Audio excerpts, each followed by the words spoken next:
জার্মানির বন শহর থেকে আপনাদের সঙ্গে আছে আমি খালেদ মহিউদ্দিন। আজ আমাদের অতিথি এমন একজন যার আসলে কোনো ধরনের ইন্ট্রোডাকশনই দরকার নাই। শুধু আমাদের বাংলাদেশের অডিয়েন্সের জন্য না, সারা পৃথিবীতেই দরকার নেই। আমাদের সাথে আজ রয়েছেন শান্তিতে নোবেলজয়ী অর্থনীতিবিদ ডক্টর মোহাম্মদ ইউনুস। ডক্টর মোহাম্মদ ইউনুস, আপনাকে আমাদের অনুষ্ঠানে স্বাগত জানাই। আপনাকে আরও জানিয়ে রেখি, আমাদের সাথে আমাদের প্রযোজক আরাফাত এবং আমাদের যারা জার্মান কলাকুশলী আছেন তারা সবাই আপনাকে সালাম শুভেচ্ছা জানিয়েছেন।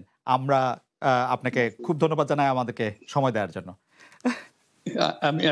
আমিও সালাম জানাচ্ছি সবাইকে, অসংখ্য ধন্যবাদ সবাইকে, তোমার কলা কৌশলী এবং আরাফাত এবং তোমাকে এবং শ্রোতাদের সবাইকে সালাম দিচ্ছি। Thank you so much sir. আমি সরাসরি প্রশ্নে চলে আসি যে প্রফেসর ইউনুস, আপনি সাধারণত সাক্ষাৎকার দিতে চান না। অনেকে বলে থাকেন দেশি গণমাধ্যমে কথা বলতে আপনি স্বাচ্ছন্দ্য বোধ করেন না। এর কারণ হিসাবে কেউ কেউ বলেন আপনি প্রশ্নের মুখোমুখি হতে হয়তো পছন্দ করেন না, আবার কেউ কেউ বলেন কিছু না বলেও আপনি যে দুর্যোগের মধ্যে আছেন, বললে না জানি কি হতো। আপনার মন্তব্য একটু শুনতে চাই প্রফেসর ইউনুস। তুমি তো সবটা বলে ফেলেছো সমস্যাগুলো কি। কাজে এই হলো অবস্থাটা হলো, আমি বলছি দেশের কাউকে কিছু বলি এমন কথা তো নয়। বাইরে বিদেশেও যে সবাইকে যে সাদরে নিয়ে আসি তাও না, তাদেরকে অনেক শর্ত দিই আমার এই কথাগুলো লেখার ছাপানোর আগে আমাকে বলতে হবে, যাতে আবার এমন কোনো কথা শব্দ এমন থেকে না যে আমি আর বিপদের সম্মুখীন হব। আমি শুধু বিপদ থেকে দূরে থাকার জন্য এটা করছি, কারণ আমি চারদিকে বিপদের মধ্যে আছি। কাজেই কথা না বলা, এটা একটা নিজেকে রক্ষা করার একটা সুবিধা আর কি। কত কম বলা যায় ততই হয়তো ঝামেলার থেকে বাঁচবো। সম্পূরক প্রশ্ন করতেই হয়, নিজেকে কতটা রক্ষা করতে পারলেন প্রফেসর ইউনুস? পারলাম না তো, এত তো খালি বাড়ছে। এখন তো বড় কঠিন অবস্থার মধ্যে পড়ে গেছি। কিছুদিন আগে হয়তো খবর পেয়েছে, এই মাসের মধ্যেই যে 12 তারিখে যে ঘটনা ঘটলো, যে আমাদের অফিসের মধ্যে ঢুকে গেল লোকজন, ঢুকে বললো যে এটা আমরা এখন দখল করলাম, এখান থেকে আমরা চালাবো। এটা কি ধরনের আবদারিকতা! আমরা পুলিশের কাছে গেলাম, পুলিশ বললো যে আমরা এই ব্যাপারে কিছু করতে পারবো না। কাজেই তারাও কিছু করলো না। তো আমরা যাবোটা কোথায়? পুলিশও কিছু করবে না, ওরাও দখল করার জন্য ছুটে আসবে, আমাদের আইন কানুন কিছুই মানবে না। আর আমাদের একটা প্যানিক সৃষ্টি করলো আমাদের পুরো অফিসের মধ্যে। যত লোকজন আছে, বিশেষ করে মহিলা সহকর্মী যারা আছে, তারা খুবই ভীত সন্ত্রস্ত হয়ে গেল যে কি কারবার, কি হলো এটা।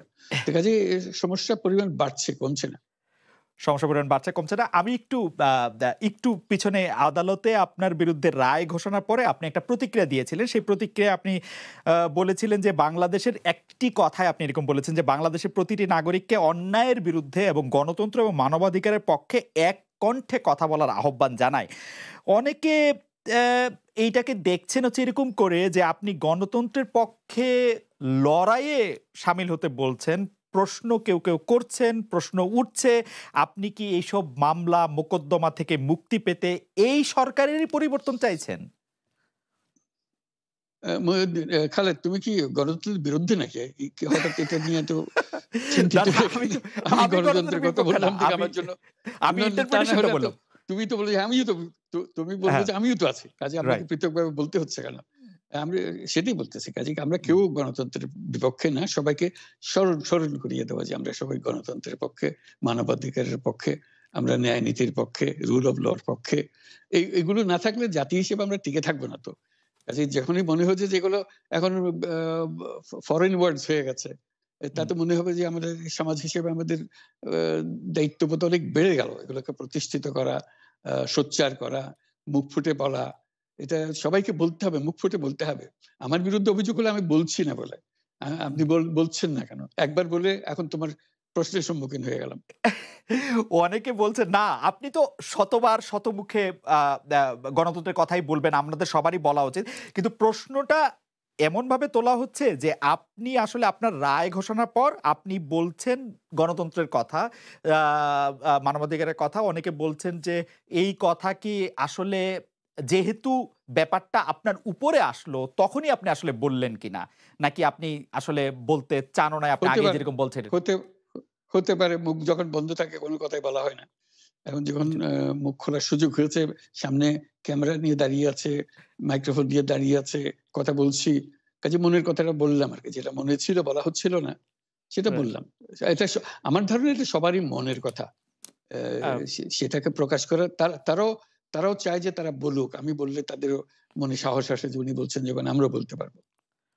প্রফেসর ইউনূস আপনি যখন বলছেনই তখন আমি এই কথাটাকে একটু ইলাবোরেশন আপনার কাছ থেকে আশা করতে পারি যে আপনি যখন বলছেন যে গণতন্ত্র মানবাধিকারের পক্ষে এক কণ্ঠে কথা বলার আহ্বান আপনি জানাচ্ছেন, আপনার কাছে কি মনে হচ্ছে যে গণতন্ত্র মানবাধিকারের পক্ষে এখন বহু পক্ষ বহু কণ্ঠ এটা আসলে এক কণ্ঠে কেউ বলতে পারছে না বা সাহস পাচ্ছে না বা বলছে না, এরকম আপনার মনে হচ্ছে কিনা? আমার মনে হচ্ছে তাই। কারণ বলতে পারছে না তো। মুখ খুলে সব গণতন্ত্রের কথা বলতে পারছে না। কাজেই সেটা বলা, এক বাক্যে বলা, পরিষ্কার কণ্ঠে বলা, এটা আমাদের সবার দায়িত্ব তো, জাতীয় দায়িত্ব এটা। যে না হলে তো গণতন্ত্র বলে কিছু থাকবে না আমাদের জন্য। আদৌ গণতন্ত্র বলে কিছু থাকবে না। একটা প্রশ্ন করি যে বর্তমান সরকার আরো স্পেসিফিক ভাবে বললে প্রধানমন্ত্রী শেখ হাসিনা স্পষ্টতই আপনাকে অপছন্দ করেন। অনেক কিছুর জন্য আপনাকে দায়ী করেন, পদ্মা সেতু এবং এই সেই। এর কারণ কি বলে আপনি মনে করেন? আপনাকে কি তিনি তার প্রতিদ্বন্দ্বী মনে করেন? নাকি সত্যি তার কাছে এমন কোনো তথ্য রয়েছে যে আপনার বিশাল কোনো রাজনৈতিক অভিলাষ রয়েছে?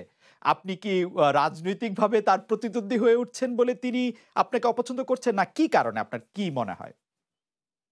আমার মনে হয় উনি মনে করেন যে আমি স দেশের সর্বোচ্চ ডাকু, সন্ত্রাসী কিংবা আমি অপরাধী, আমি আম আ সেরা অপ আম চোর, এই জাতীয় জিনিস মনে করেন।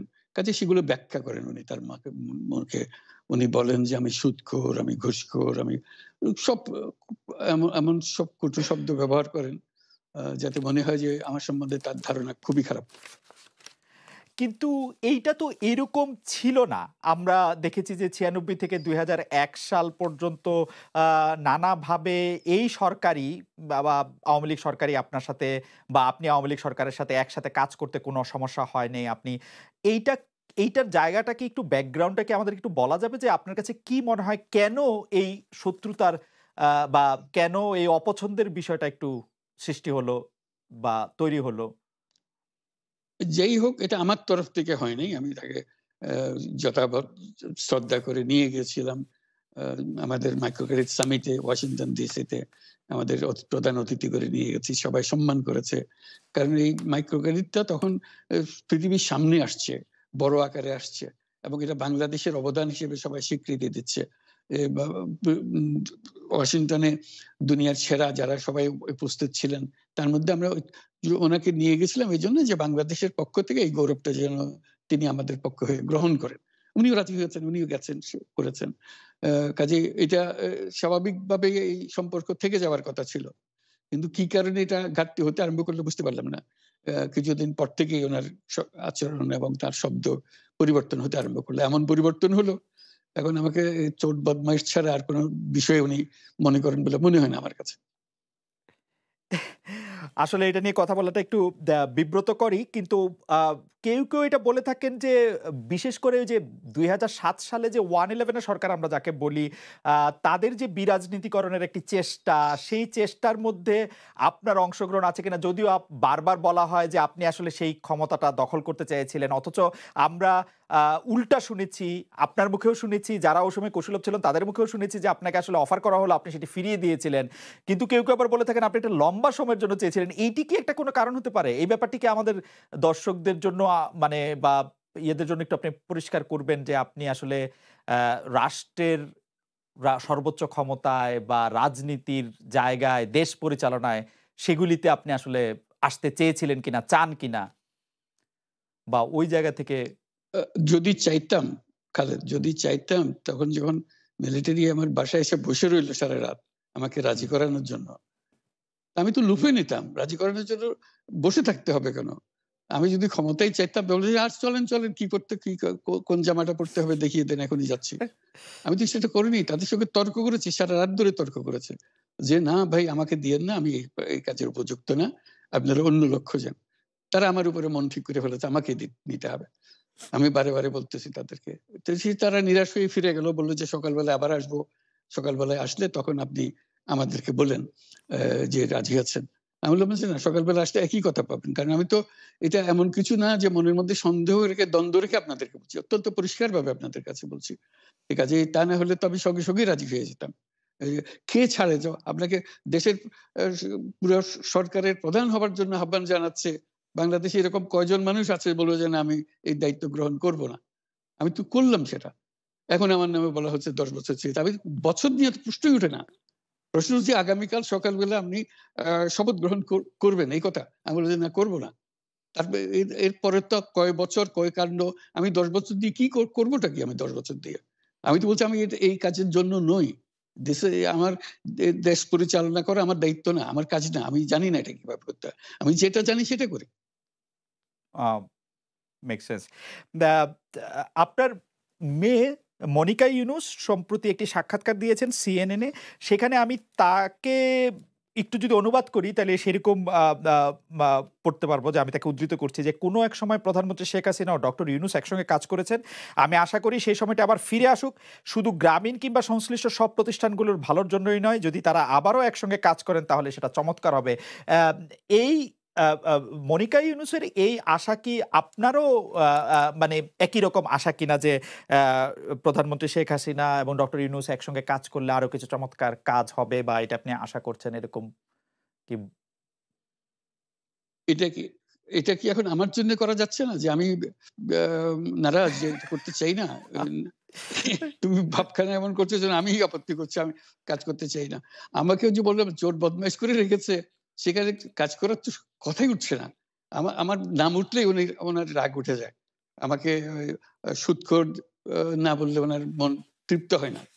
আমাকে চুবিয়ে না ডুবালে, পদ্মা নদীতে আমাকে চুবিয়ে না ডুবালে ওনার মনে শান্তি আসে না। ঠিক আছে, এখন আমি কি করে বলবো? ওনাকে বলতে তো হবে, ওনাকে যদি কিছু বলতে হয়।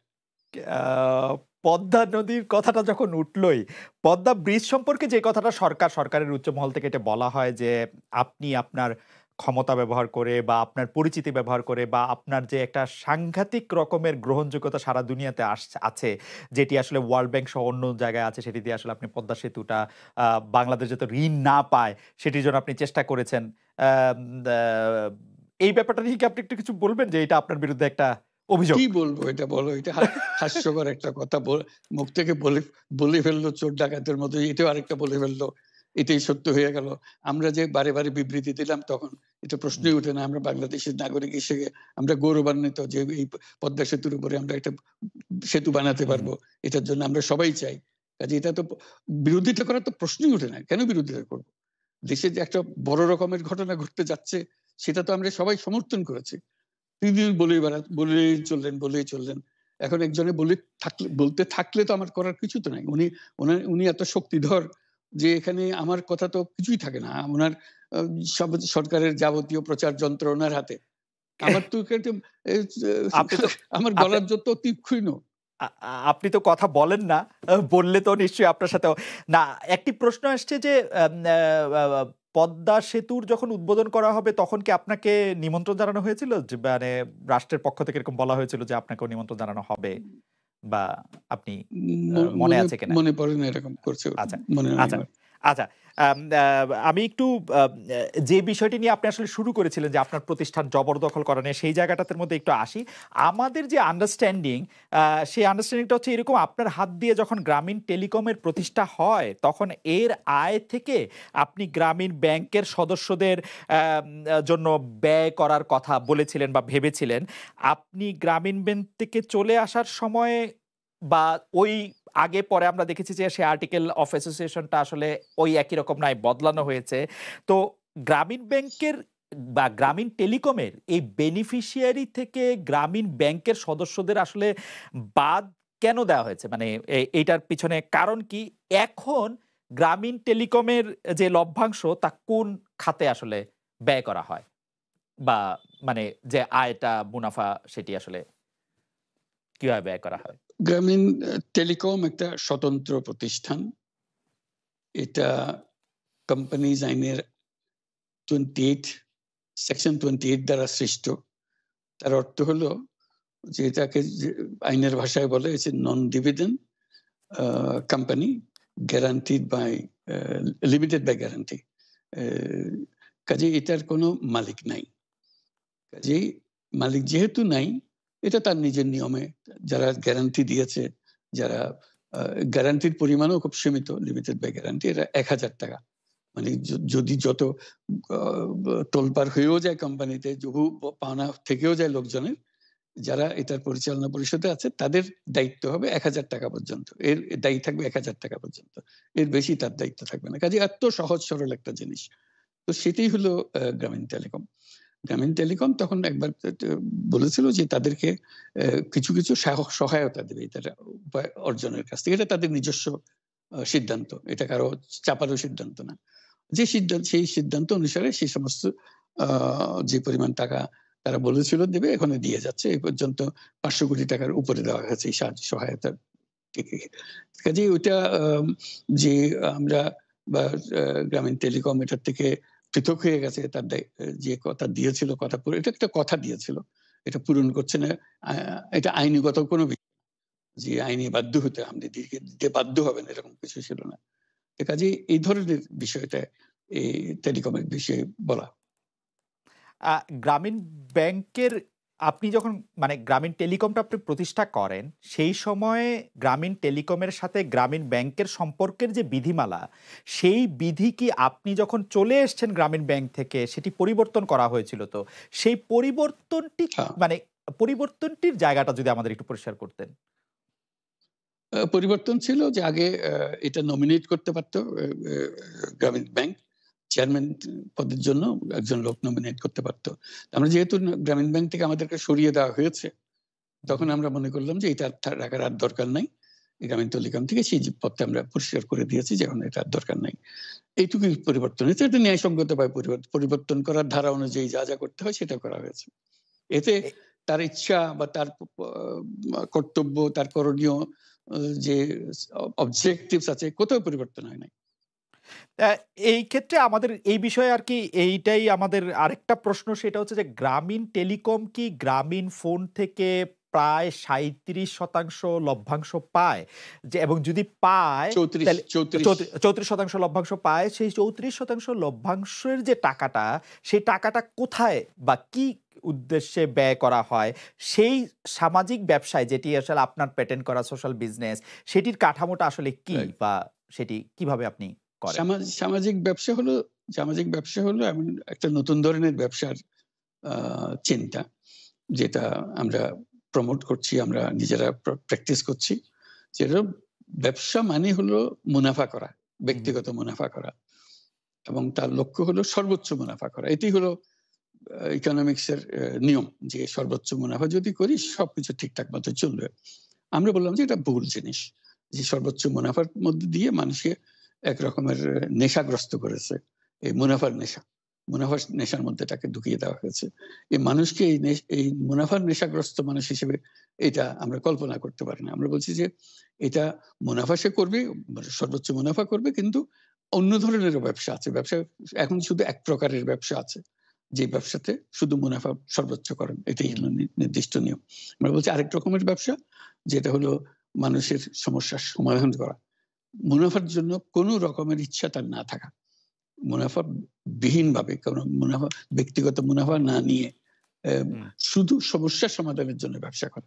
এটাকে আমরা বলছি সামাজিক ব্যবসা। এই অর্থ দিয়ে আমরা সামাজিক ব্যবসাগুলো প্রতিষ্ঠা করছি। একটার পর একটা সামাজিক ব্যবসা প্রতিষ্ঠা করছি। যে কারণে আমরা এটার মধ্যে শরিক হয়েছিলাম। যে আমরা পুরো গ্রামীণ ফোনকেই সামাজিক ব্যবসা করার চেষ্টা করেছিলাম। হুম, সেটা টেলিনরকে আমরা রাজি করাতে পারিনি। কাজেই টেলিনর বলছে যে, "না, আমরা ব্যবসা করব।" তো কাজেই আমরা ওইটা না পেরে শুধু গ্রামীণ টেলিকম আ টেলিকমকে আমরা সামাজিক ব্যবসা হিসেবে রেখেছি। এর থেকে যে মুনাফা হয়, মুনাফার সমস্ত টাকা এই বিভিন্ন সামাজিক ব্যবসা সৃষ্টির কাজে ব্যবহৃত হয়। এখনো তাই হচ্ছে। অ্যাম গ্রামীণ টেলিকমের যে আয় মানে অর্থাৎ ৩৪% ফ্রম গ্রামীণ ফোন, তো সেটার বিভিন্ন সামাজিক ব্যবসার ক্ষেত্রে আপনি এটি ব্যবহার করছেন।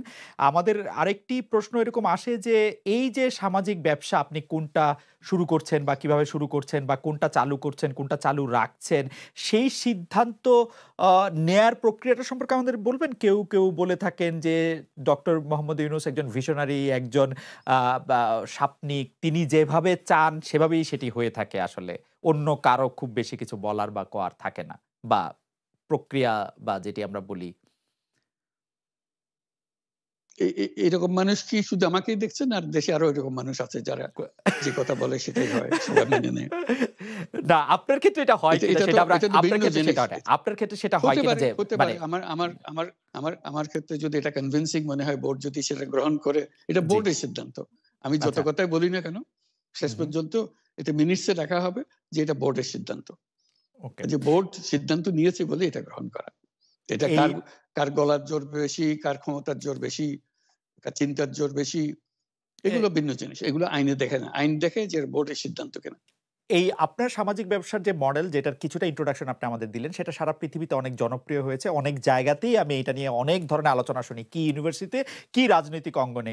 আপনি যে সামাজিক ব্যবসাগুলির সাথে ওতপ্রোতভাবে নিজেকে এখনো জড়িয়ে রাখছেন, আমাদের দর্শকরাও অনেকে জানেন যে ডক্টর মোহাম্মদ ইউনূস আসলে এখন আ মানে বয়সটা বলা কিরকম, তারপরেও বলি যে তিনি আসলে ৮০ পেরিয়ে আসছেন। এখনো তিনি আ অনেক তরুণ, অনেক উদ্যমী এবং যে ব্যবসাগুলি তিনি করছেন আমাদের জানার আগ্রহ হচ্ছে সেই ব্যবসাগুলি কেমন করছে? মানে আপনি যেভাবে চিন্তা করছিলেন আ মুনাফার দিকে বা আম আ উদ্যোগ হিসাবে আ সবার কল্যাণের দিকে সেইটা আপনি কতটা নিজেকে স্যাটিসফাইড মনে করেন এই ব্যবসাগুলি কিরকম করছে?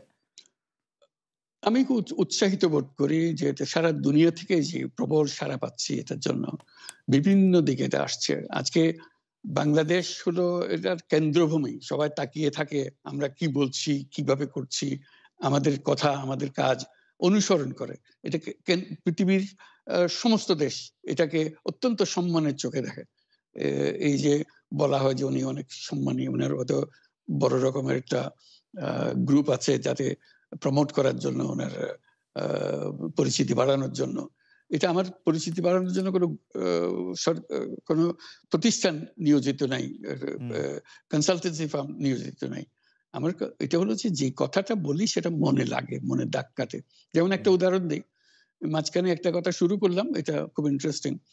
যে বললাম যে এই যে আমাদের স্পোর্টস, হুম, খেলাধুলা, হুম, এটার একটা প্রচন্ড রকমের সামাজিক শক্তি আছে যেটা আমরা অবহেলা করি। এবং কথাটা এসছে বাংলাদেশকে কেন্দ্র করে। আমি বলি যে বাংলাদেশে যখন আমাদের ফুটবল আ আ কাপ হ আ ওয়ার্ল্ড কাপ হয়, বাংলাদেশের গ্রামে, গঞ্জে, শহরে, বাড়িতে নানা দেশের পতাকা ওড়ে। আমার কাছে মজা লাগে। এত দেশের পতাকা ওড়ে। গ্রামে যারা চেনে না, জানে না এরকম দেশের পতাকা ওড়ে। শুধু তাই নয়, তার একটা নিজস্ব ফেভারিট ক্লাব আছে। যে টিমও ক্লাবের জন্য থাকে। সে জান দিয়ে দিতে চায়। জি। এক্কেবারে উদ্বিগ্ন থাকে কি হচ্ছে না হচ্ছে। জিতলে কিরকম জয় জয়কার হয়ে যায়। আর হারলে কিরকম কান্নাকাটির রোল পড়ে যায়। হুম, আমরা যে এটা কেন হয়? যে লোককে চেনে না, সে কোথায় ব্রাজিল, কোথায় আর্জেন্টিনা, নাম শোনে নাই কোনদিন। কিন্তু তার জন্য হুম, জান পরাণ।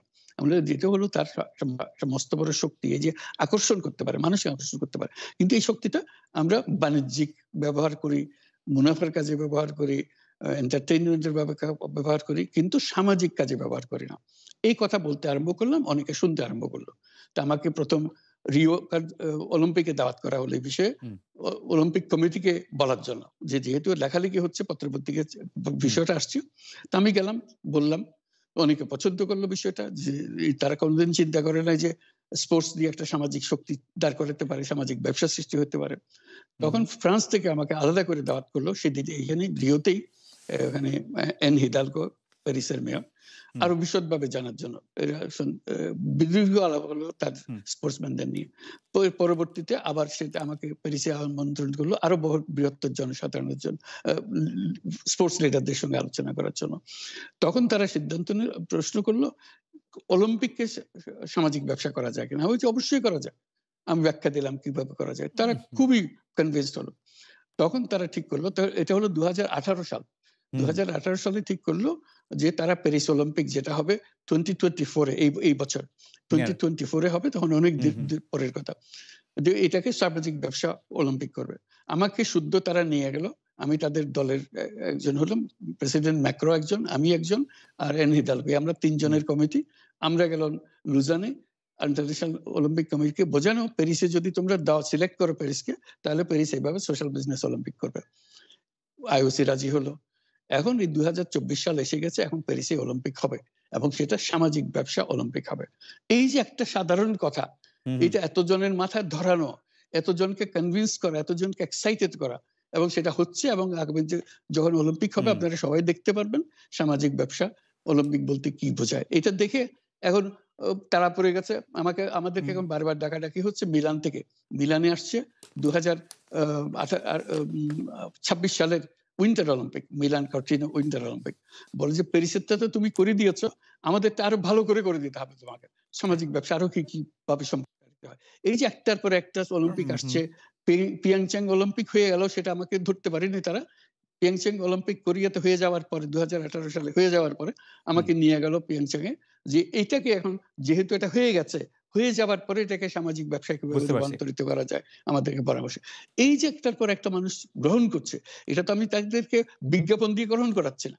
আমি একটা এ কথা বলছি, তাদের পছন্দ হচ্ছে। পছন্দ হলে আমাকে নিয়ে যাচ্ছে। আমার এখন পৃথিবীর কত জায়গায় এই যে শুধু স্পোর্টস রিলেটেড আপনি মাঝে দেখবেন পত্রিকাতে ছবি ছাপা হচ্ছে। হুম, হুম, ডক্টর ইউনূস ও ফুটবল ফুটবল বিশ্ব ফুটবল থেকে একটা পুরস্কার দিচ্ছে। রাইট। আমার সঙ্গে ফুটবলের কি সম্পর্ক আছে বলেন? আমাকে না, কেন দিচ্ছে? এই যে একটা কথা তাদের সামাজিক ব্যবসা। মাথায় ঢুকিয়ে দিয়েছি, সামাজিক ব্যবসা। এটা খুবই ইন্টারেস্টিং। আমি আ আ আপনার আরেকটা বিষয় আপনার একটু দৃষ্টি আকর্ষণ করছি যে কর দেওয়া, আপনার কর দেওয়া বিষয়ে অনেকে এইটি বলতে চেষ্টা করেন যে আপনি কর না দিয়ে সে টাকা অনুদান দিয়েছিলেন এবং সেইজন্য আপনি ভেবেছিলেন যে সেই টাকার উপর আসলে কর আ আ দিতে হবে না। কিন্তু আপনি অনুদান দিয়েছিলেন একটি ট্রাস্টকে, যেইটা ট্রাস্টি আবার আপনি সেই কারণে আপনাকে সর্বোচ্চ আদালতের নির্দেশে কর দিতে হয়েছে। এইটাকে কি আপনি আপনার একটা মিস্টেক বলবেন? নাকি বা আপনার অর্থনীতিবিদদের বা আপনার পরামর্শদাতাদের, নাকি আপনার উপর একটি জুলুম বলবেন? না, আমি বলব না, ভুল সংবাদ দিচ্ছ তুমি, সেজন্য বলব। ভুল আচ্ছা। সংবাদটা হলো এই, টা টা আমার টাকা। আমি রোজগার করি। আমি নিজে সিদ্ধান্ত নিয়েছি আমি কোন কিছুর মালিক হব না। উহু, কাজেই আমি টাকাটা আমি যেহেতু উপার্জন করেছি, সেটা আমি একটা ট্রাস্ট দিয়ে দিতে চাচ্ছি। হুম, আ যেমন আমার কোনো বাড়ি নাই। নিজের নামে নিজের কোনো বাড়ি নাই, গাড়ি নাই, হুম, জমি নাই, কোনো আম ব্যবসার আ শেয়ার নাই। আমি কোনটা রাখিনি। এটা আমি ও আম আ মালিকানাবিহীন থাকতে চাই সবসময়। হুম, তো কাজেই এই টাকাটা আমি একটা ট্রাস্টে দিয়ে দিচ্ছি। তো ট্রাস্টে দিয়ে দেওয়ার সময় প্রশ্ন উঠলো, এটাকে কর দিতে হবে কিনা? হুম, তখন আমাদের লয়ার বলল যে, "না, এটা যেহেতু আপনি দান করছেন, এটা তার কর দেবার বিষয় না। আপনি তো দানই করে দিচ্ছেন।" তা হুম, আমি বললাম যে, "সেটা আইনে যেভাবে বলে সেভাবে করে। টাকা তো আমি এমনি হুম, দিয়েই দিচ্ছি। হুম, কাজেই এটা সরকারকে দিলে আমার কোনো অসুবিধা তো নাই। আমি তো ধরে রাখতে চাচ্ছি না টাকাটা।" তখন বলছে, "আপনার দেওয়ার কোনো কারণ নাই।" তখন আমরা এটা পূরণ করে দিয়ে দিলাম। সরকার দিয়ে দিল। তখন সরকার পক্ষ থেকে এনবিআর থেকে বলা হলো যে, "না, এটা করযোগ্য টাকা। আপনাকে কর দিতে হবে।" আমাদের লয়ার বলছে দিতে হবে না, উনারা বলছে কর দিতে হবে। তখন আমি বললাম যে, "ঠিক আছে, আদালতের কাছে যাও, আদালত যেটা বলে সেটাই হবে।" আমার মূল জিনিসটা হলো আদালতে গেছি আমি। সরকার কেউ বলে নাই হুম, আমাকে আদালতে যাওয়ার জন্য। আমি আদালতে গেছি তার একটা নিষ্পত্তি করার জন্য। এটা কি কর দিতে হবে না দিতে হবে না। তখন হুম, আদালত বিচার করে বলল কর দিতে হবে। যেদিন আদালতে বলল কর দিতে হবে সেদিনই আমি আদালতে দিয়ে দিছি। কেউ ওকে। আমাকে কর না দেওয়ার অভিযোগ করে নাই, কেউ আমাকে চিঠি লেখে নাই, কিচ্ছু না। ভাবখানাই হচ্ছে এরকম যে আমি ধরা পড়ে গেছি, কর দিই নাই। কাজেই তার নোটিশ এসছে। তারপরে আমি ওরকম তো না। আমি নিজে স্বতঃপ্রবৃত্ত হয়ে যেহেতু আমাদের উকিল বলছে যে এটা লাগবে না। আর হুম, সরকার বলছে লাগবে। তা আমি বললাম যে তাহলে নিষ্পত্তি করার জন্য আদালতের কাছে পরামর্শ চাও। আদালত থেকে পরামর্শ চেয়েছে। আদালত দিয়েছে, পরামর্শ দিয়েছে আপনাকে দিতে হবে। যেই মাত্র বলেছে দিতে হবে সঙ্গে চেক কেটে দিয়ে দিয়েছে। ২৪ ঘন্টার মধ্যে দিয়ে দিয়েছে। এই ও এটার টাকার উপর তো আমার লোভ নাই।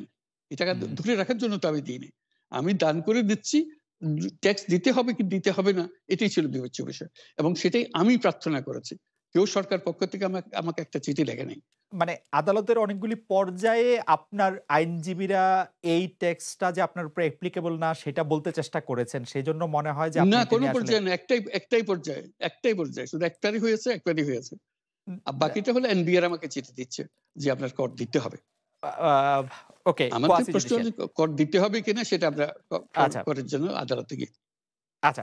ঠিক আছে। আমি আ এটা কর ফাঁকির বিষয় না। হুম, বাপখানে এটা কর ফাঁকি দিচ্ছেন উনি। উনি ফাঁকি দিচ্ছেন না। উনি চেষ্টা করছেন জানতে চাচ্ছে আইনটা কি? এটুকু জানতে চাচ্ছি শুধু। আচ্ছা, আইন আদালত প্রসঙ্গে আমি তো আমি তো আমার রিটার্ন এ তো পরিষ্কার বলেছি আমি যে টাকা দেই নাই এইভাবে দিলাম আপনাদেরকে জমা দিলাম। ওরা বলছে যে না এখানে কর দিতে হবে। তারপর প্রশ্ন উঠল। এটাই হলো বিষয়টা। মানে আপনি জানানোর পরে প্রশ্নটা উঠেছে যে আসলে আপনাকে কর দিতে হবে। মানে আপনি যখন জানিয়েছেন দিতে হবে স্বতঃপ্রণোদিত এবং হয়ে আমি দিয়ে তারপরে দিয়েছি। আমি এবং আমি হ্যাঁ, আমি জানতে চেয়েছি এবং সেটা আমাকে জানিয়েছে আমি তো কর দিয়ে দিয়েছি। এটা আ কর ফাঁকির কোনো বিষয়ই না। যেভাবে বলা হচ্ছে উনি কর ফাঁকি দিচ্ছেন, ধরা পড়ে গেছেন। ধরা কিসের জন্য পড়বেন? উনি তো টাকা নিজের কাছে রাখতে চাচ্ছেন না। আ আ ওই নিজের বিষয়টা টাকা দিয়ে দিচ্ছেন। ওই বিষয়টা আসলে কি বলে যে আপনি যে ট্রাস্ট করতেছেন সেই ট্রাস্টের ট্রাস্টিও আপনি সেজন্য এটাকে কর দিতে হবে বা ওইটা একটু যদি আপনি পরিষ্কার ট্রাস্ট করতেন? করলে আপনি ট্রাস্টি হবেন না? আপনি কি ট্রাস্ট করেছেন কোনদিন? না মানে যে ট্রাস্ট করে সে তো ট্রাস্টি হয়। রাইট, সেজন্যই তো ট্রাস্ট করে সে। রাইট। তো ট্রাস্টটা করে কি জন্য? তো মানে এইটা কি এরকম একটা বলা মানে কেউ যে বলতে চেষ্টা করে যে আ আপনার টাকাই একটু আপনি অন্যভাবে আপনার কাছে রাখলেন বা এইটা মানে তাদের আমার টাকা আমি রাখলাম না দিয়ে দিলাম। আমার কাছে তো ছিল টাকাটা। রাইট। আমি দিয়ে দিলাম যাতে আমি এটা নিজের কাজে ব্যবহার করতে না পারি। ওখানে বলা আছে কি কাজে ব্যবহার করা হবে। আমি স্বতঃপ্রবৃত্ত হয়ে আমার টাকা একটা ট্রাস্ট করে দিয়ে দিলাম যেটা এইভাবে হবে। যাতে করে হুম, আরো হুম, একটা বিষয় আছে। হুম। আমার উত্তরসূরিরা আমার যারা বংশধর হবে তারা এই টাকা হাত দিতে পারবে না। আচ্ছা। মানে কারণ এটা আমার টাকা না। এটা ট্রাস্টের টাকা। এটা আপনার ওয়াসিয়ত। আচ্ছা, আম আমি আ আরেকটা প্রসঙ্গে আসি যে শান্তিতে নোবেল পুরস্কার বিজয়ী ডক্টর মোহাম্মদ ইউনূসের মানে আমি শিরোনামটার অনুবাদ পড়ছি। ধারাবাহিক বিচার বিভাগে হয়রানি এবং কারাদণ্ড নিয়ে উদ্বেগ প্রকাশ করেছেন ১২৫ নোবেল বিজয়ী সহ ২৪২ বিশ্ব ব্যক্তিত্ব। তো তারা ওই যে খোলা চিঠি যেটি প্রধানমন্ত্রী শেখ হাসিনার কাছে লেখা হয়েছে সেইখানে এক পর্যায়ে তিনি বলেছেন যেটাতে আমি আসলে অনুবাদটা পড়ছি। মূল চিঠিও আমার কাছে আছে। এক পর্যায়ে তারা এটা বলছেন, ফৌজদারি মামলার রায়ে অলাভজনক সংস্থা গ্রামীণ টেলিকমের ৮৩ বছর বয়সী নির্বাহী ক্ষমতাহীন ও অবৈতনিক চেয়ারম্যান অধ্যাপক ইউনূস সহ প্রতিষ্ঠানটির ৪ বোর্ড সদস্যের কারাদণ্ড দেওয়া হয়েছে। এটা স্পষ্ট যে প্রাসঙ্গিক আইনে গ্রামীণ টেলিকমকে কেবল অল্প জরিমানা করা যেত। এটি আপনাকে কেন জানতে চাইছি যে, যে বিষয়টি নিয়ে মামলা উদ্ভব হয়েছে আপনার কাছে আপনি কি আপনার বন্ধুদের সাথে একমত যে আসলে মানে দণ্ডের হেরফের করা যেত কিন্তু বিষয়টা আপনার ভুল বা আম আ মানে অল্প জরিমানা করা যেত দিয়ে আসলে তারা কি বুঝাতে চাইছেন বা তারা কি বলতে চাইছেন? আপনি তার সাথে আসলে একমত কিনা যে দণ্ডটা বেশি হয়ে গেছে? এটা বিচার বিভাগ ঠিক করবে, আইনজ্ঞরা ঠিক করবে এবং ওরা কার সঙ্গে পরামর্শ করে আমার যারা শুভানুদ্দায়ী যারা দিয়েছেন তারা কার সঙ্গে পরামর্শ করেছে তাদের ব্যাপারে। এটা নিয়ে আমার বক্তব্য কিছু নাই। ওই যে ৪ জনের কথা বলেছেন যে ৪ হুম, জনকে আসামি করেছে। এটা একটা মজার জিনিস। হুম, আমরা তো বোর্ডে ৭ জন। হুম, যদি বোর্ডের বিরুদ্ধে এটা হয়ে থাকে, এই ৪ জন কেমনে বাছাই হলো? হুম, এটা একটু চিন্তা করে দেখেন। কারণ করতে হলেও সারা বোর্ড এটার জন্য দায়ী হবে। কারণ যারা বোর্ড মেম্বার আছে সবাইকে এর মধ্যে থাকতে হবে। সরকার আ আদালতে গেছেন ওই ৪ জনের বিরুদ্ধে। আর আ বাকি ৩ জন মাফ। কারণটা কি? আ সেটি একটি প্রশ্ন বটে। কিন্তু আ আমি যখন আম এই renew call for justice for professor Yunus এটি পড়তেছিলাম, তখন আমার কাছে মনে হচ্ছিল যে তারা কেন এই কথা বলতেছেন যে এটাতে আসলে কিছু কম দণ্ড দেয়া যেত। আ আ এত বড় দণ্ড দেওয়া উচিত হয় নাই। তার মানে কি এই প্রশ্নটি আসে যে আসলে যে অপরাধ আপনি যেটাতে বলেছিলেন যে যে দোষ করেনি সেই দোষের শাস্তি পেলাম। সেই ক্ষেত্রে কি তারা মনে করছেন যে আপনি আসলে দোষই করেছেন? যে শুধু দণ্ডটা বেশি হয়ে গেছে? এটা আমি তাদের ব্যাপার। আমি আমারটা বলেছি। আমি বলছি আমি তো অপরাধ করি নাই। আচ্ছা, আপনি আপনি এবং আপনি এটাই হু, যদি হু। অপরাধ হয় তো বাংলাদেশে কোনো ব্যবসা তো টিকতে পারবে না আম এই আ অপরাধে। এইটাও এই যদি সব একটু সব বোর্ড বোর্ডে বোর্ডে বোর্ডে আপনি কোন লোক আনতে পারবেন না এখন। কারণ বোর্ডে আপনি সিদ্ধান্ত দিচ্ছেন নীতি সংক্রান্ত। একটা নীতি নির্ধারণ করার জন্য। বোর্ড হলো হুম, নীতি নির্ধারণের জন্য হুম, সিদ্ধান্ত দেয়। এখন কোথায় কি টাকা দিছে না কার পাওনা টাকা হুম। ফেরত দিছে না নেয়া হয়নি ইত্যাদি, ইত্যাদি। এর জন্য যদি বোর্ড সদস্যকে এসে ধরি হয় তাহলে কেউ তো বোর্ডের সদস্য হতে চাইবে না। বোর্ডের সদস্য হতে তার পাওয়ার কি আছে? এখানে তো ১ পয়সাও পায় না সে। এই বোর্ডের সদস্য হয়ে। আ এখন খামোখা ওই জেল হাজতে যাওয়ার দরকার থেকে তার। এই কথা কি সত্য এর যে আইনটা কি ধরনের হলো? একথা কি সত্য যে বাংলাদেশে বল এরকম একটা আইন আছে যে আইনের মধ্যে হচ্ছে মুনাফা করলে তার ৫% আপনার আসলে শ্রমিকদের মধ্যে বন্টন করে দিতে হবে। এটা সবার জন্য সমানভাবে সত্য। যেটা আসলে আম আ এই কোম্পানিগুলি বা আপনার আ প্রতিষ্ঠিত প্রতিষ্ঠানগুলি মানে নাই বা গ্রামীণ টেলিকম মানে নাই। এটা কি আসলে সত্য? ওইটা একই ব্যাপার আপনি যে বললেন কোম্পানি যারা টাকা রোজগার করে প্রফিট নেয়। আমাদের প্রশ্নটা সরকারের কাছে বা আদালতের কাছে আমাদের প্রশ্নটা ছিল, যে কারণে আমরা আদালতে গিয়েছিলাম। প্রশ্নটা আমাদের তো এটা সেকশন 28 কোম্পানি। এখানে কোনো মালিক নাই। এখানে মালিকও মুনাফাও নেয় না। মালিকও নাই, মুনাফাও নাই। যে মালিকের মুনাফা নেয় না, যেখানে মালিকের মুনাফা নাই সেখানে শ্রমিকের মুনাফা আসবে কেন? কাজে এই বিষয়টা পরিষ্কার, এইটা আইন এখানে প্রযোজ্য হবে না। এই কথা বলে আমরা আদালতের কাছে গিয়েছি তার মতামত চাওয়ার জন্য। কাজে এখানে দোষের তো কিছু নেই। এটা ভিন্ন ধরনের, আমরা বলছি এটা ভিন্ন ধরনের প্রতিষ্ঠান। এখানে 5% দেওয়ার ব্যাপারে 5% দিতে হলে যে মুনাফা করতে হবে সেটা প্রথমত মালিককে সে মুনাফা পেতে হবে। মালিককে পেলে তারপরে বাকিরা পাওয়ার কথা আছে। কাজে এখানে তো মালিক নাই, মালিক পায় না। কাজে যেখানে মালিক পায় না সেখানে শ্রমিক পাবে কি করে? মানে কোম্পানিটি যে মুনাফা করে তার 5% শ্রমিকদের দিতে মানে পরিচালক বা পরিচালনায় অসুবিধাটা কোথায়? মানে সেটা কি কোনো একটা প্রবলেম? যে কোম্পানি যদি মুনাফা করে, ধরা যাক কোম্পানি মুনাফা করলো ৳১০০, যেহেতু মালিক নাই, বোর্ডও নেয় না, কেউ নেয় না, কিন্তু তার 5% শ্রমিকদের দিতে, মানে সেটাতে কোথাও সংকট আছে কিনা? মানে কোনো অসুবিধা নেই। কোর্ট যদি বলে যে এটা আইন এটার জন্য প্রযোজ্য, আমরা দিয়ে দেব। এটা কোর্টের ব্যাপার, জানিয়ে দেবে যে এই আইন এখানে আমরা বলছি এই আইন এখানে প্রযোজ্য হবে কিনা। এটা ধরেন এনজিওর ক্ষেত্রে প্রযোজ্য হবে কিনা। এনজিওরা তো লাভ করে। এনজিওরা জিজ্ঞেস করে দেখছেন যে এনজিওরা নিজেদেরকে বলে not for profit, not for profit. আমরাও তো not for profit, not for profit মানে হচ্ছে, নট ফর প্রফিট মানে হচ্ছে প্রফিটটা মালিকরা বা কেউ নিতে পারবে না, বাট কোম্পানিটা তো প্রফিট তো করবে। মানে মানে মানে এনজিও তো প্রফিট করছে, এনজিও তো প্রফিট করছে। সেই এনজিওদের ক্ষেত্রেও প্রশ্ন তোলা যায় বলে আপনি মনে করছেন? বা এই আইন যদি প্রযোজ্য হয় তাহলে সবার জন্য প্রযোজ্য হবে। ট্রু। আচ্ছা, আপনার বন্ধু মানে যারা আপনার হয়ে কথা বলেছেন সেই 242 জন বিশ্ব ব্যক্তিত্ব ওই কথাটি বলেছিলেন, যেটি প্রধানমন্ত্রী বলেছিলেন যে আপনারা কিছু এক্সপার্ট পাঠান, সেই এক্সপার্ট এসে দেখুক যে আসলে মামলা মেরিট কি আছে। তারা সাদরে সেটি গ্রহণ করেছিলেন।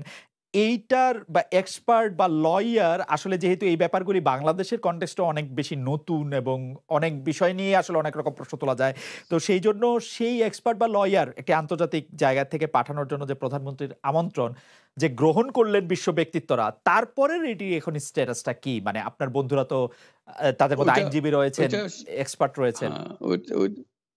ওটা সরকার তরফ থেকে আর আগ্রহ দেখাচ্ছে না। আপনার কি আবেদন করেছিলেন সরকারের কাছে যে মানে আপনার অমুক আইনজীবী না, হিসেবে? ওরা তো বলল যে ওরা তো বলল যে আমরা দিতে চাই। ওটা চিঠিতেই বলা আছে আমরা দিতে চাই। কিন্তু ফরমাল কোনো অফিশিয়াল আমন্ত্রণ মানে আসার জন্য কোনো আবেদন বা এরকম কোনো কিছু আপনি এর আগেই আসার আগেই ওনারা বলে দিয়েছেন এখন এই সময় আর নাই, এই সময় পার হয়ে গেছে। আচ্ছা, ডক্টর মোহাম্মদ ইউনূসের সঙ্গে আমরা কথা বলছিলাম। এর আগে আমরা যে প্রসঙ্গ নিয়ে কথা বলতে চাই সেই প্রসঙ্গে আসলে একটু দর্শকদের কাছে প্রশ্ন করেছিলাম যে টাকা পাচার রোধে সরকার ব্যর্থ হচ্ছে বলে মনে করেন কিনা। শতকরা ৯৮% দর্শক মনে করেন যে হ্যাঁ ব্যর্থ হচ্ছেন, না মনে করেন শতকরা 2% দর্শক। আমরা ডক্টর ইউনূসকে প্রশ্ন করতে চাই যে দেশের টাকা বিদেশি পাচার দেশের অর্থনীতির জন্য মারাত্মক ক্ষতিকর বলে অনেকে মনে করছেন। আপনি একজন অর্থনীতিবিদ হিসাবে আপনার কাছে আমাদের একটু প্রশ্ন যে এই ক্ষেত্রে কোন কোন জায়গায় আপনি সরকারের লুপহোলস গুলি দেখেন এবং আপনি মনে করেন যে এই ব্যাপারগুলি মানে নীতিমালায় পরিবর্তন আনা দরকার বা কোনো আইনের পরিবর্তন আনা দরকার বা আরো ভিজিলেন্ট হওয়া দরকার, কোন বিষয়গুলি নিয়ে আপনার পরামর্শ বা সাজেশন, অবজারভেশন?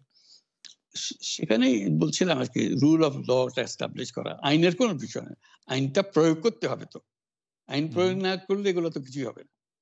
এগুলো আইনের প্রয়োগ, যারা আইন প্রয়োগ কর্মকর্তা তারা ঠিকমতো করছেন কিনা, সমস্ত বিষয়টা হলো আইনের প্রয়োগ। আইন হওয়া, আইনের নির্দিষ্টভাবে প্রয়োগ করা, আইনের যেটা কন্টেন্ট ছিল, যেটা আইনের পেছনে যে কার্যকারিতা ছিল সেটাকে প্রয়োগ করা। সেটা না করলে তো কিছুই হবে না। আইনের প্রয়োগটাই আপনি আসলে বেশি গুরুত্ব দিচ্ছেন। যে এক্সিস্টেন্ট আইন আসে সেই আইনের মধ্যেই এগুলি আসলে রোধ করা যায় বলে আপনি মনে করছেন, যদি আইনের প্রয়োগ হয় বা আইনের প্রয়োগ সিলেক্টিভ না হয়। একবার প্রয়োগ করা শুরু হলে তখন বুঝে যেতে কোন জায়গায় আপনার ঘাটতি আছে, সেটা পূরণ করে দেবেন। এখন তো বোঝাই যাচ্ছে না ঘাটতি কোথায় আছে, কারণ আইনেরই প্রয়োগ নাই। এই প্রসঙ্গেও যদি আমি আরেকটা প্রশ্ন করি যে অনেকে এরকম আশঙ্কা করছেন যে বাংলাদেশের অর্থনীতি আসলে খুব ভঙ্গুর অবস্থার মধ্যে আছে। এই অর্থনীতি যেহেতু বিপুল পরিমাণে বৈদেশিক ঋণ আছে এর মধ্যে, আ উয়া নানা ধরনের ব্যাংকিং খাতে নানা ধরনের অব্যবস্থা আছে। আপনি কি মনে করেন যে বাংলাদেশের অর্থনীতি আসলে খুব ভঙ্গুর বা মারাত্মক কোনো চ্যালেঞ্জের মধ্যে আছে? সরকারও এই চ্যালেঞ্জটার কথা স্বীকার করে, কিন্তু তারা করোনা এবং ইউক্রেন যুদ্ধের কথা বলে যে সারা বিশ্ব পড়েছে তাই আমরাও পড়েছি। আপনি এটা কিভাবে দেখেন? মানে আপনি কিভাবে কম্পেয়ার করেন বাংলাদেশ এবং সারা বিশ্বের অর্থনৈতিক অবস্থার মধ্যে? সারা বিশ্বের অর্থনীতি যেহেতু বাংলাদেশের অর্থনীতির অবস্থা খারাপ, সেটা সবাই যেমন বলছি, আমাকেও সেভাবেই বলতে হবে।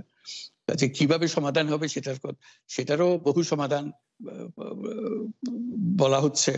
কাজে এটা সরকার সেটা প্রণিধান করবেন, তাহলে হয়তো অগ্রসর হওয়া যাবে।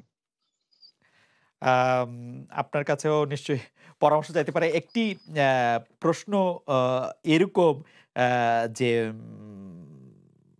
আপনি যখন সংবাদ সম্মেলন করলেন গ্রামীণ আপনার প্রতিষ্ঠান গ্রামীণ টেলিকম, গ্রামীণ কল্যাণ এগুলি জবরদখল করা হচ্ছে, তখন আপনি এটিও বলেছিলেন যে আপনি কিছু লোক দেখতে পাচ্ছেন যাদেরকে পরিচিত মনে হচ্ছে না। আজকে অনুষ্ঠানের শুরুতেও আপনি বলেছিলেন এই কথা যে এবং আপনার প্রতিষ্ঠান জবরদখল হয়ে যাচ্ছে। আমরা এরকম শুনেছি যে কিছু, কিছু লোক আপনাদের হুমকি ধমকিও দিচ্ছে। পুলিশের কাছে আপনি সাহায্য চাচ্ছেন। পুলিশ খুব বেশি আমল করছে না কথাটা। অন্যদিকে পাল্টা একটা সংবাদ সম্মেলন করে বলা হচ্ছে যে তাদের রাইটফুল এটা আমাদের জন্য একটু বলবেন যে এখনকার পরিস্থিতিটা আসলে কি আপনার জন্য বা আপনার গ্রামীণ টেলিকম বা আপনি যেখানে আছেন সেখান থেকে আপনি আসলে এটা কিরকম দেখছেন? আমরা মানে ভয়ের মধ্যে ভৌগোলিক আছি। অবস্থানে। জি। আমরা ভয়ের মধ্যে আছি যে এখানে আমাদের বিল্ডিং এর সামনে একটা দলীয় একটা সভা, যেখানে আমাদের বিরুদ্ধে স্লোগান দিচ্ছে। এখানকার ছাত্রদের নিয়ে এসে তাদেরকে আমাদের ঘেরাও করে রাখছে, আমাদের বিল্ডিং ঘেরাও করে রাখছে। কাজে আমরা খুবই সংকটময় অবস্থার মধ্যে আছি। এটা জানান দেওয়ার, আপনাদের সবাইকে জানান দেওয়ার আমরা খুব সহজ অবস্থার মধ্যে নাই। অনেকে এই কথা বলে থাকেন প্রফেসর ইউনূস যে আপনি তো ইচ্ছা করলে এই পৃথিবীর যেকোনো দেশে সেটেল করতে পারতেন। পৃথিবীর যেকোনো দেশের হয়েই আপনার যে আইডিয়াগুলি সেগুলি আপনি ডিসেমিনেট করতে পারতেন। তারপরেও আপনি বাংলাদেশে থাকছেন, বাংলাদেশে থাকাটাকেই আপনি আ মানে আমি যদি বলি আপনার জন্য নির্ধারণ করছেন। সেটি কারণ আপনি চাইলেই সেটি সম্ভব। সেটি কি আপনার জন্য দিন, দিন কঠিন হয়ে যাচ্ছে বা আপনি এটি কেন করছেন? বা মানে আপ অনেকে বলছেন যে আপনি আসলে হ্যাঁ, আপনার কাছে জানতে চাইছি যে আপনি তো আসলে দেশে থাকেন, বিদেশে থাকেন, মানে আপনার ভৌগোলিক অবস্থানটা তো আসলে আপনার আইডিয়া গুলির জন্য খুব বড় বাধা না। মানে আপনাকে বাংলাদেশেই কেন থাকতে হবে? এটাই অনেকে প্রশ্ন করেন যে মানে আপনি বাংলাদেশে থাকাটাকে কেন প্রেফার করেন? তুমি কি বলছো আমি দেশ ছেড়ে চলে যাই? না, আমি বলছি আমি এমন জানতে বাংলাদেশের মানুষ তো এরকম ভাবে যে দেশ থেকে যে চলে যেতে পারে সে খুব চলে যায়। না, এমন কুসন্তান হলাম দেশের জন্য, এখন পরামর্শ দিয়ে আপনি দেশ ছেড়ে চলে যান। এই অবস্থা হলো আমার। আমি তো মনে করি না আমার এই অবস্থা হয়েছে যে আমি দেশেরই সন্তান, এই দেশেই থাকবো। দেশের জন্য যে কাজ করি সেটাই করব। এটা যতদিন আমি বেঁচে আছি সেটাই করে যাব। আমাকে বিভিন্ন দেশ থেকে আহ্বান জানায় যে কেন ওখানে দেশে থাকছেন। আজকেও একটা নতুন দেশ থেকে আহ্বান পেলাম, বলে আমরা সব ব্যবস্থা করে দেব। এটা আরেকটা নতুন দেশ যোগ হলো আছে। কিন্তু আপনি বাংলাদেশেই থাকতে চান এবং আমাদের কাছে যেটি মানে আমরা সাংবাদিক হিসেবে আপনাকে প্রশ্ন করতেই হয়। আপনি দেখেছেন যে আপনার প্রতিষ্ঠিত গ্রামীণ ব্যাংকের একটি সংবাদ সম্মেলন হয়েছে। সেই গ্রামীণ ব্যাংকের সংবাদ সম্মেলন থেকে আপনার বিরুদ্ধে যে অভিযোগ করা হয়েছে, সেই অভিযোগ মানি লন্ডারিং এর। সেই অভিযোগের ক্ষেত্রে বলা হয়েছে যে আমি হলো সবচেয়ে ডাকু বাংলাদেশে, সবচেয়ে বড় ডাকাত এদেশে। কাজেই সেই হিসেবে সবাইকে জানান দেওয়া হচ্ছে। সেই হিসাবে আমি পরিচিত হয়েছি। আমি সবচেয়ে বড় ডাকাত, আমি সবচেয়ে সাংঘাতিক মানুষ, যে দেশের সর্বনাশ করে যাচ্ছি, সেইভাবেই পরিচিত হয়েছি। পরিচয় দিচ্ছে আমার। আপনি আমাদের একটু বলবেন যে আপনি বাংলাদেশের জন্য বা আপনার পরবর্তী লক্ষ্যগুলি কি সারা পৃথিবীর জন্য? আপনি তো শুধু বাংলাদেশ নিয়ে ভাবেন না যে আপনি আসলে কি করতে চান বা কেমন দুনিয়া চান বা কেমন বাংলাদেশ চান সেটা আপনার কি লক্ষ্য এই মুহূর্তে? ওই যে বললাম যে এটাই হলো আমাদের স্বপ্নের বীজতলা। যেগুলো যে আমাদের স্বপ্নগুলো একটা আসে, একটা নতুন আইডিয়া আসে। সেটা একটা হুম, বীজতলা। এটা আমরা ট্রাই করে দেখি, একটা ছোট আকারে করি। এটা সফল হলে আরেকটু বড় আকারে করি। এটা বাংলাদেশে করি। একবার সফল হলে সারা দুনিয়া এটা লুফে নেয় দেওয়ার হুম, জন্য। সারা দুনিয়ার লোক এখানে আসে, আমাদের লোককে নিয়ে যায়। এভাবে কাজকর্ম করছি। এটা আমরা একটা এই থাকছি বাংলাদেশে, করছি বাংলাদেশে। কিন্তু সারা দুনিয়ার লক্ষ্য আমাদের দিকে। আমরা কি করছি, কি চিন্তা করছি, কিভাবে এগুলো আ পরিচালনা করছি। এবং তার মধ্যে ব্যাখ্যা হিসেবে যেটা আমরা বারবার বলছি, আমরা একটা নতুন পৃথিবী গড়তে চাই। সেই পৃথিবী হচ্ছে ৩ শূন্যের পৃথিবী। এটাও বহুবার বলা হয়েছে, তার উপরে হুম, বই লিখেছি। ৩ শূন্যের পৃথিবী কি হবে? যে জিরো কার্বন এমিশন, হুম, যেহেতু পৃথিবী ধ্বংস হয়ে যাবে এই গ্লোবাল ওয়ার্মিং এর কারণে। একে রক্ষা করতে হলে আমাদের জিরো কার্বন এমিশন অ্যাচিভ করতে হবে। কাজে এটা এমন বিশ্ব আমাদের গড়তে হবে যেটা জিরো কার্বন এমিশন এর বিশ্ব হবে। Zero wealth concentration. আমরা উন্নয়ন বলছি যে উন্নয়নের সফলতা কোটিগত মানুষের কাছে যায়। এটা শুধু বাংলাদেশে না, সারা পৃথিবীরই অবস্থা। যে সমস্ত টাকা গুটি হতেক মানুষের কাছে চলে যায়। দুনিয়ার যত সম্পদ আছে এই মুহূর্তে তার 90% যে সম্পদ এটা হয়তো ৫% লোকের কাছে। কাজে 90% ৫% লোকের কাছে রয়ে গেল। এবং আগামী দিনে এটার পরিবর্তন অন্যভাবে। হুম, 90% এর জায়গায় এটা 95% হয়ে যাবে। ওই 5% এর জায়গায় এটা 3% হয়ে যাবে। অর্থাৎ লোকের সংখ্যা কমে যাবে, হুম, সম্পদের পরিমাণ তাদের কাছে অনেক বেড়ে যাবে। এটাই হলো বর্তমান অর্থনীতির কাঠামো। আমরা বলছি যে এই কাঠামো যতদিন থাকবে এই পৃথিবী টিকতে পারবে না। আরেকটা হলো জিরো আনএমপ্লয়মেন্ট। বিশেষ করে আমরা যেটা জোর দিয়ে বলি সেটা হলো যে এই যে আর্টিফিশিয়াল ইন্টেলিজেন্স এটা পৃথিবীকে ধ্বংস করে দেবে। কাজেই তার আগে আমাদেরকে ঠিক করতে হবে টেকনোলজিকে আমরা কতদূর নিয়ে যাব, কোথায় সীমারেখা টানবো এটা ঠিক করতে হবে। সেই পৃথিবীর নাম দিয়েছি আমরা ৩ শূন্যের পৃথিবী, ৩-0 ওয়ার্ল্ড। আমরা একটা পৃথিবী গড়তে চাই যেখানে এই যে zero wealth concentration, zero unemployment এবং জিরো ওয়েলথ আর্টিফিশিয়াল সরি আ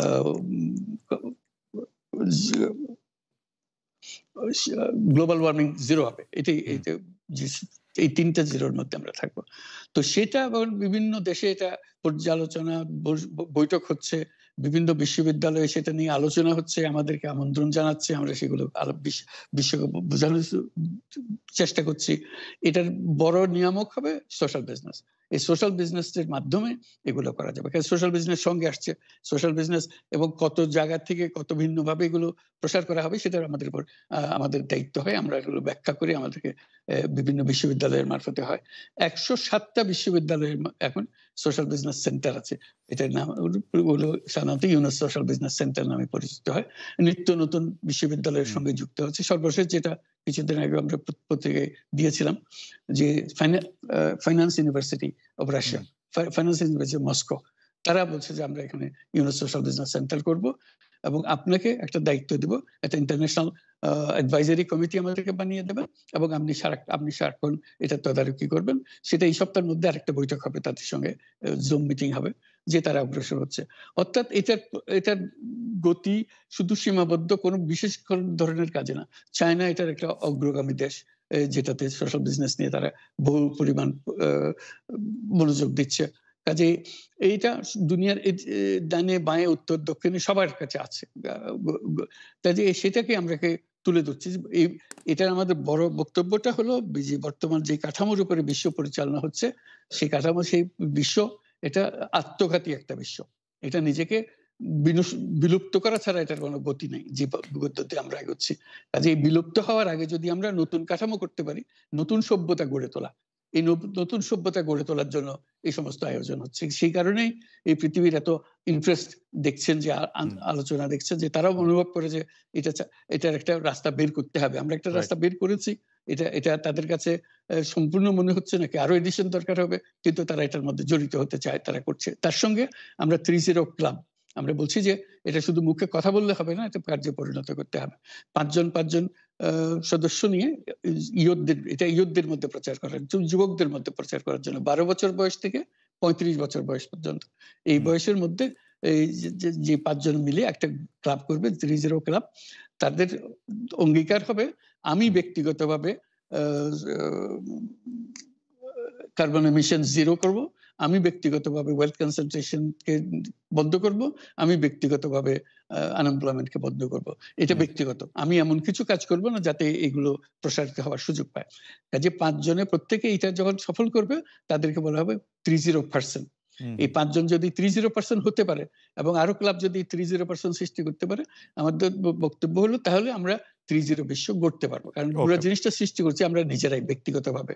এই যে ওয়েস্ট, আমরা এই যে ওয়েস্ট, প্রচুর ওয়েস্ট, আমরা বর্জ্য, এই বর্জ্যতেই আমরা শেষ হয়ে যাব। কাজে আমি বর্জ্যের আমি যদি 30 ক্লাব করি, প্রথম কাজ হলো আমি যে জিনিস আমার দরকার নেই সেই জিনিস আমি কিনবো না। কারণ কিনলে এটা ফেলে দিতে হবে, এক সময় না এক সময় ফেলতে হবে। বর্জ্য প্রতিষ্ঠা, কাজে বর্জ্যকে পরিত্যাগ করার জন্য আমাকে প্রস্তুতি নিতে হবে। যদি আমার নেহাত দরকারই হয় তাহলে আমাকে সেটা সীমিত করতে হবে, রিডিউস ইট, তারপর হলো রিইউজ ইট, আবার নতুন করে ব্যবহার করে এটাকে নতুন ভঙ্গিতে আসো। তারপরে হলো যে রিসাইকেল, আবার এটাকে কাজের মধ্যে লাগিয়ে দিল। এইগুলো প্র্যাকটিস করতে হবে। এই যে প্রত্যেক যুবক, যারা তরুণরা এগিয়ে আসছে, কাজে শিক্ষা ব্যবস্থার মধ্যে একটা বড় পরিবর্তন আনতে হবে। যেহেতু আমরা বলছি যে চাকরি করা মানুষের ভবিষ্যৎ না, চাকরি করার জন্য মানুষের জন্ম হয় নাই, এটা আমাদের একটা ফান্ডামেন্টাল জিনিস। এটা হলো যে আমরা সবাই এন্টারপ্রেনিউর, আমরা উদ্যোক্তা, আমাদের জন্ম হয়েছে উদ্যোক্তা হিসেবে, কিন্তু আমরা জোর করে শিখাচ্ছি তোমাকে ভালো করে লেখাপড়া করো, তোমার চাকরি করতে হবে। আমরা ওই হয়ে গেছি ওই দাসপ্রথার শিকার, আমরা দাসত্ব গ্রহণ করছি। একবার যদি আমি এটা গ্রহণ করি তাহলে আমি আর এর থেকে মুক্তি পাবো না, কিন্তু আমার চিন্তা শক্তি রহিত হয়ে যাবে। এটা থেকে বাইরে হওয়া যাবে। ওইটাকে আমরা নিয়ে আসছি যে এই এন্টারপ্রেনিউর হতে গেলে আরো কতগুলো পরিবর্তন হবে, বিশেষ করে ফাইন্যান্সিয়াল সিস্টেমে বিরাট রকম পরিবর্তন করতে হবে। কারণ এখন ফাইন্যান্স গরিবের কাছে আসে না, যেটা নিয়ে গ্রামীণ ব্যাংক শুরু হয়েছিল। ফাইন্যান্স আছে বড় লোকের কাছে, এই বড় লোকের কাছে আসে বলেই এই ওয়েলথ কনসেন্ট্রেশন সম্ভব হয়েছে, সম্পদের কেন্দ্রীকরণ সম্ভব হয়েছে।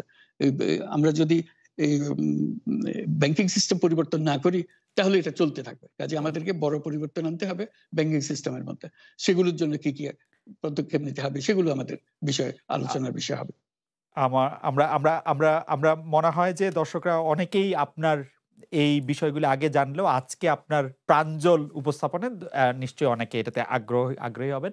আমরা একেবারে শেষ দিকে আসছি। শেষ দুই একটি প্রসঙ্গ, যে রোহিঙ্গারা যে বাংলাদেশে এসছেন এবং মিয়ানমারে বর্তমানে যা হচ্ছে তার আশু কোনো সমাধান আপনি দেখেন কিনা, এই ক্ষেত্রে আপনার কোনো কিছু ভূমিকা নেওয়ার আর আছে কিনা, বিশ্ব নেতৃবৃন্দের সঙ্গে এটা নিয়ে আপনার সর্বশেষ কোনো আলোচনা হয়েছে কিনা, সেখানে একটা মানবতার একটা ক্রাইসিস চলছে প্রশ্ন করছেন অনেকে। ডক্টর ইউনূস, এটা একটা ব্যাপক বিষয়, বড় বিষয়। এটা শুধু রোহিঙ্গা না, পুরা বার্মা বা মায়ানমার, এই পুরো জিনিসটাই একটা বড় জটিল জিনিস। এটা বাংলাদেশ এটার জন্য তার সীমান্তে অবস্থান কারণে আমরা বহুলভাবে এটার সাফার করবো এটার জন্য। কাজে এখন থেকে ঠিক করা যে এটা আমরা কিভাবে নিষ্পত্তি করতে পারি। সেখানে পৃথিবীর যারা বিভিন্ন পলিসি অ্যাডপ্ট করেন এইগুলো সমাধানের জন্য, সবাই মিলেমিশে সমাধানের উপায় বের করা, সেটা আমাদের এখন এই উদ্যোগটা নিতে হবে যাতে করে আমরা এটা করতে পারি। শুধু দর্শক হিসেবে থেকে গেলে আমাদের হবে না, আমাদের অ্যাক্টিভ অ্যাকশনে যেতে হবে যাতে করে এটা এই যে শুরু হলো এটা আমাদের ঘরের কাছে এসে, এবং বন্দুকের গুলি এখন আমাদের গায়ের উপরে লাগছে, আমাদের ঘরে এসে পৌঁছতেছে, এটা খুব ভালো লক্ষণ না। কাজে এই লক্ষণ থাকতে থাকতে আমাদেরকে এটা সমাধানের জন্য যে পরিমাণ উদ্যোগ দরকার সেই পরিমাণে উদ্যোগ আমাদেরকে নিতে হবে। এবার শেষ প্রসঙ্গ, আমাদের প্রযোজক আরাফাতুল ইসলাম এটি আপনার উদ্দেশ্যে একটু বলছেন, সেটা হচ্ছে যে বাংলাদেশের প্রধানমন্ত্রী শেখ হাসিনার উদ্দেশ্যে আপনি কোনো কিছু বলবেন কিনা আমাদের অনুষ্ঠান থেকে? না, আমার আর কি বলার আছে, আমি তো হলো দেশের সর্বস্বার্থ বদমাইশ সেখানে আছি, কাজে আমার পক্ষ থেকে এমন কিছু বলার নেই এটাকে। ডক্টর মোহাম্মদ ইউনূস, আপনাকে অনেক ধন্যবাদ। অনেকগুলি বিষয় নিয়ে আপনি আমাদের সাথে কথা বলেছেন, প্রায় 1 ঘন্টার মতো সময় দিয়েছেন, এবং আপনার কথায় নিশ্চয়ই অনেকগুলি বিষয় নিয়ে আপনার প্রাঞ্জল উপস্থাপনায় সেটি আমাদের মধ্যে অনেক পরিষ্কার হয়েছে, এবং আপনাকে আমরা আন্তরিকভাবে ধন্যবাদ দিতে চাই পুরো বন এবং বার্লিন যৌথভাবে যারা আমাদের কলাকুশলী আছেন, আমাদের প্রযোজক এবং আমাদের সবার পক্ষ থেকে ধন্যবাদ। অনেক বেশি আপনাকে অশেষ ধন্যবাদ আমাকে সুযোগ দেওয়ার জন্য। জি।